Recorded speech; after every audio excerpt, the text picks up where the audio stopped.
Update. My grandmother tried to steal my apartment and make me go back to my parents so she could punish me. I'm 29 and had been dealing with this for some time, but recently this became ridiculous. My grandmother is the most special person I ever knew. And with special, I mean one of the most frustrating, entitled, narcissistic, condescending witch on earth. She believes that she's the matriarch of the family, the highest authority that we all must obey, and for that, she had done a lot of things to all the family members over the years. And recently, I became her main target. A couple months ago, she organized a family meeting on her house. Believing it was just a family meal, we all went.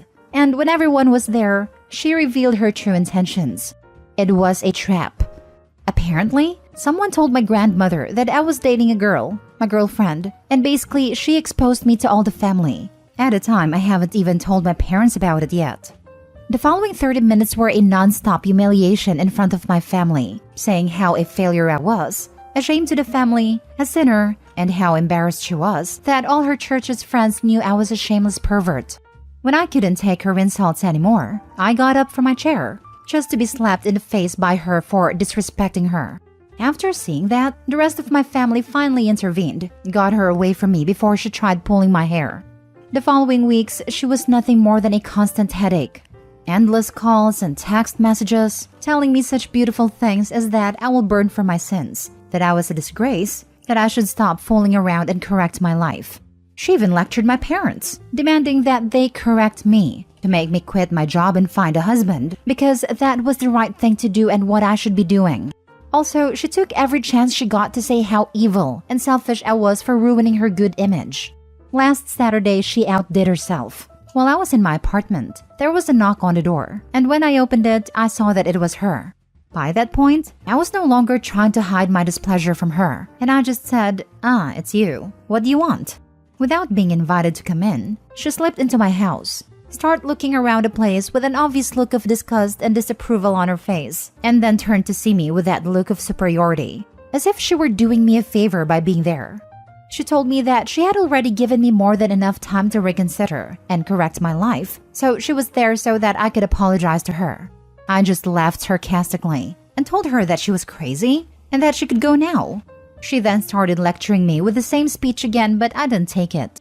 I interrupted her and let out all the things I've wanted to tell her for a long time. That she was a stupid old witch, that she was not an authority figure to anyone, that her presence alone ruins our day, that nobody can stand her, that she was such a horrible and suffocating grandmother and mother, that she should not make it strange that none of her children love her or visit her unless she forces them to. I knew I had hurt her by the way she tensed her face and how she tried to hold back her tears. It was then that she said, "Enough. I can see that you don't understand a good way, so I will have to correct you in the old way. Give me the keys to this place. You will return to your parents and you will be grounded until you learn to obey and do what I ordered." I still had the keys in my hand, to which she extends hers as if waiting for me to give them to her. I laughed. I laughed out loud. This was too ridiculous that I couldn't take it seriously. And apparently that made her so mad that she lunged at me, trying to grab my keys. We struggled. There were screams, things falling out of place. The damn witch got to the point of digging her nails into my arms and biting my hands. The scandal was such that a couple of neighbors went out to see what was going on. And when my grandmother saw them, she started shouting that I was a thief and was trying to rob her house. Obviously, they didn't believe her. They were my neighbors. They knew me. They separated her from me, and when she saw that they did not believe her and that I would not obey her, she threatened me with, "Your parents will know about this," and left. Since then, she had been telling everyone how I insulted her and violently attacked her. We all know her. We all know she's a liar. She just makes everyone's lives harder. Now for the top advice before reading the update. Slapped you at 29. What are you waiting for to go no contact? This relationship needs to end. In case you are depending on her financially, your freedom and well-being not worth her money. No contact. I don't depend on her in any way. Me, my mother, and all the family had tried no contact before, but just never worked. No contact works best when boundaries are enforced. No calls, texts, emails accepted. Trespass, non-contact, and protection orders, particularly as she has now physically attacked you twice, and then police called for every breach. A camera on the entranceway. You see her on the street, you walk the other way. Done. She will never agree with you. So there was no point explaining or trying to figure out how to play nice, because it's a twisted game of her creation, and you cannot win.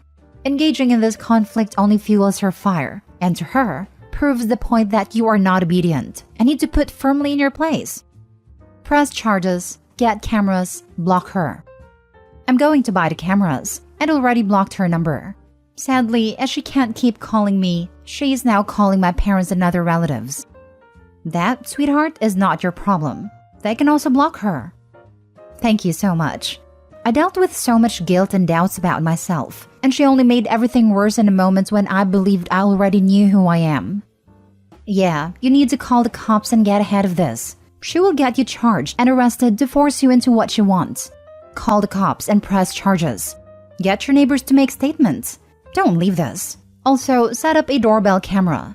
If you do nothing, then you are asking for more trouble. I'm going to buy the cameras. Knowing her, it's just a matter of time for her to show up here again. Do that, but really call the police. My husband is a senior officer and tells me all the time that people don't call until it's too late. You don't have to call and press charges, though you could. Call and ask to have a report made. That's it. Have a paper trail.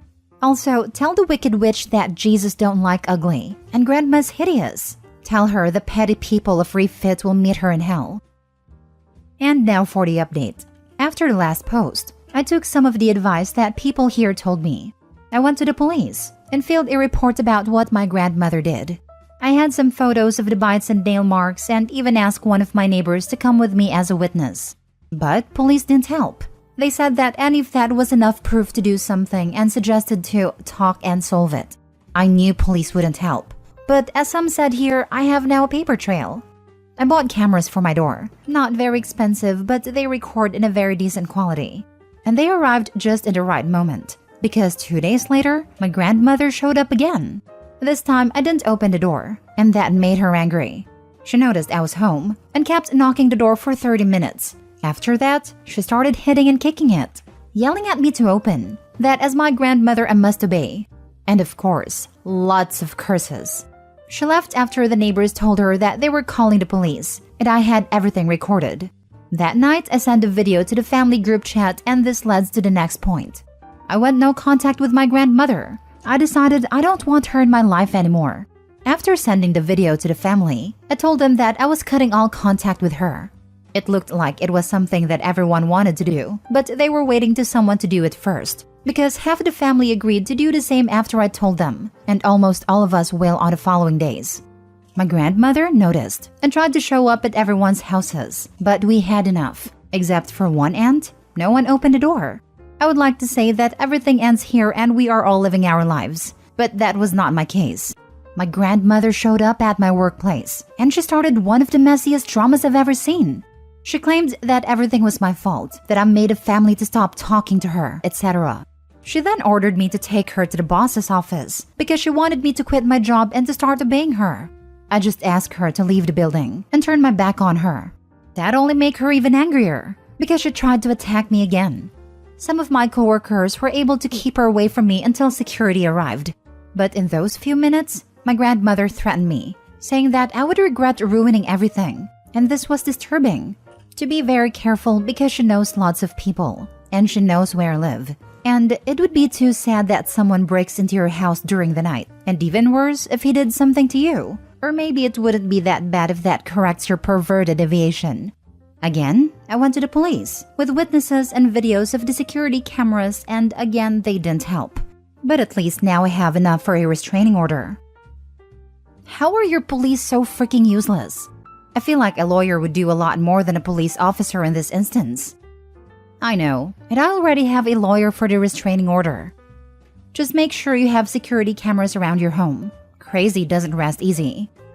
Wow, just wow. I've heard of nasty fights and arguments between family members, but actually saying she knows people who could do nasty things to you? That just blows my mind. This is getting beyond entitled. This is getting to the point of outright accomplice to an assault, whether it's physical, mental, or even worse. The fact that she stated she knows people could be interpreted as her saying she could put a hit out on you. If your local police won't do anything, try going to the county, state, or federal law enforcement agencies, assuming this is somewhere in the US, which if it isn't, please forgive my assumption.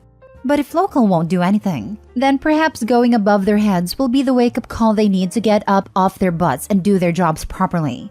Either way, definitely get that restraining/protection order put into place ASAP. Hope it all blows over soon, and that it was just her blowing hot air. Hope everything works out for the better in the end. Stay safe. I want to say, just tell her, well, Mrs. Last Name, you're dead to me as my grandmother, so just follow the same thing. We just share the same last name, nothing more. But she said she'd put a hit out on you, so that's out the window.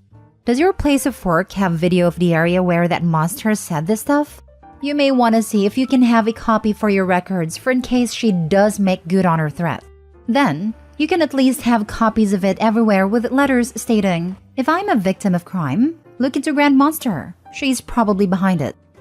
I have the video of one of the security cameras, and a coworker filmed everything on his phone too. He already sent me the video. I shared it with my girlfriend, my parents, and brother, just in case I need it. Now for the last story. My brother-in-law disrespects my wife and my son, gets scared, and cries to his parents when I correct him. So, my brother-in-law to this day still lives with my in-laws. He's in his early 30s. From what my wife's told me, and I've seen enough evidence to affirm her statements, they've spoiled him rotten his entire life. He's adopted, of the fair complexion as opposed to my wife and in-laws' melanin-rich tones, so she suspects some odd fantasizing on their part that I won't really get into, but could definitely see them participating in. He could burn water. He's that inept. Eats nothing but crap food, is horrendously overweight, doesn't have a job, and actively refuses to get one unless you're doing all the legwork for him. Gets to go to Disney and Universal parks all day, and throws a tantrum anytime he's asked to do any kind of chores, to name a few issues I have with him. He's also super creepy towards my kids, and given a history that's not really mine to explain, but you can guess, that's grounds enough for me to not want him within a mile of my family. He still demands the respect, because I'm an adult and your uncle, so you have to respect me. But I have to put up with him, because I try not to rock the boat as much as possible. My wife's relationship with her parents is rocky enough as it is. A real-life Cinderella story. We got married in mid-2015, and her parents invited themselves to our place on base housing to come see our new home. Of course, they bring entitled man-child with them. This man-child has already been stuffing his face with what little snack foods we've got in the house. Didn't ask to my recollection because we're family, and family share what they have when family visits. Or some such tripe my mother-in-law said. Not too long after, he starts berating and bullying my at the time 10-year-old son. A grown man, harassing a barely double-digit aged child by name-calling. I'm still new to the step-parent / new husband role and don't want to overstep, so I'll let my wife start to handle this. She asks him to stop as it's upsetting our son. He does for a little bit, but goes right back at it a few minutes later. Once again, my wife asks him to knock it off, and that this behavior won't be tolerated in our home, and he starts having another of his ungodly tantrums. As soon as, well, mom says, comes out of his mouth, I put my foot down, both literally and figuratively. I do not tolerate any disrespect towards my wife. Strangers, kids, or family be damned. The new house is mostly wood flooring on the first floor, and my voice already carries pretty well, so the entire house goes silent when I spoke up. Is this her house? Is this yours? No? Then shut the heck up when people whose house you're in tell you to knock something off. Manchild is just standing there looking like some flabby fish out of water, with an open-mouthed gasp and wide-eyed terror that someone had dared to correct him. He then ran upstairs and cried to my in-laws about how he was aggressive and scary towards me, and I don't feel welcome in this home. Gee, I wonder why. My father-in-law pulled my wife aside and demanded something be done about my behavior, because that's no way for family to behave towards one another. She told me all this, and to this day, I still don't apologize for anything they seem as rude or unseemly, because that one instance of their 6-foot sack of turds behavior tells me they have no room to criticize anyone on parenting or general behavior. Another reason he may not like me would probably be because I embarrassed the heck out of him for acting like a Nimrod while we were on vacation. For context, we were staying at a hotel her parents had booked with their points, and I was on crutches at a time for a broken foot. This man-child had my at the time 8-year-old daughter up in the air spinning her around, standing immediately next to a pool. Obviously, I could not ambulate fast enough to intercede physically, so I had to call out from across the courtyard, "Man-child, put her down now!" which drew everyone in the vicinity's attention to his idiocy. I finally stick my happy butt over him, and he is looking all kinds of indignant. He asks how I dare interrupt his time with his niece, and I tell him, "Because you're putting her life in danger, you colossal moron. You were not even a foot from the side of the pool. What in God's green earth made you think that this was an okay idea?" "Well, I'm her uncle," was all he had to counter with. "And I am her father, and I say put her down."